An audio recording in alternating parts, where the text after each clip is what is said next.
La vie de Véronique Sanson n'aura pas été un long fleuve tranquille. Pourtant, du haut de ses 73 ans, la chanteuse est toujours là après avoir surmonté un cancer, des séparations, un changement de vie, la maternité et les violences conjugales. Ce fléau terrible dont beaucoup trop de femmes sont encore victimes, Véronique Sanson l'a vécu avec Stephen Stills.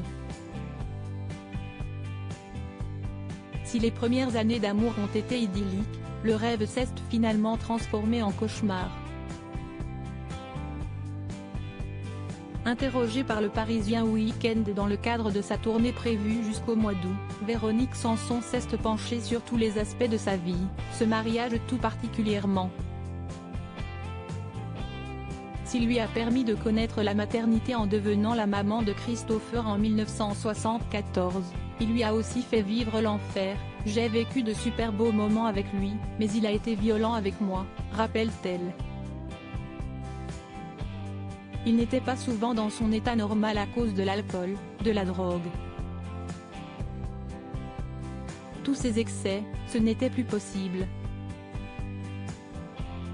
Avant d'envisager le divorce qui sera prononcé en 1980, Véronique Sanson avait d'autres solutions en tête, beaucoup plus radicales. Il m'est même arrivé de me dire, alors qu'on se baladait à cheval au bord d'une falaise, ou qu'on faisait du bateau, et si je le poussais? Je me suis aussi renseignée sur les tarifs d'un tueur à gages. Ça aurait coûté 8 000 $. Étant donné la grosse somme et les conséquences que ces actes auraient pu avoir sur sa vie et sa carrière, Véronique Sanson a suivi la voie de la sagesse en laissant la justice faire son travail. Michel Berger, victime de leur couple à l'époque, quand Véronique Sanson fait la connaissance de Stephen Stills, son cœur est pris. La chanteuse est en couple avec l'auteur et artiste français Michel Berger. Cette relation ne l'empêche pas de tout plaquer et de partir, lâchement. Véronique Sanson prétexte à Michel Berger une sortie pour s'acheter des cigarettes pour prendre le large et s'installer aux États-Unis avec Stephen Stills.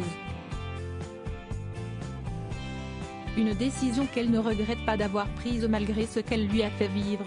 J'ai une drôle de vie, conclut-elle. Faite de beaucoup de joie, et de peine bien sûr. Rien de ce que j'ai fait n'était normal. Si esti tout moi ça, je suis tout sauf normal.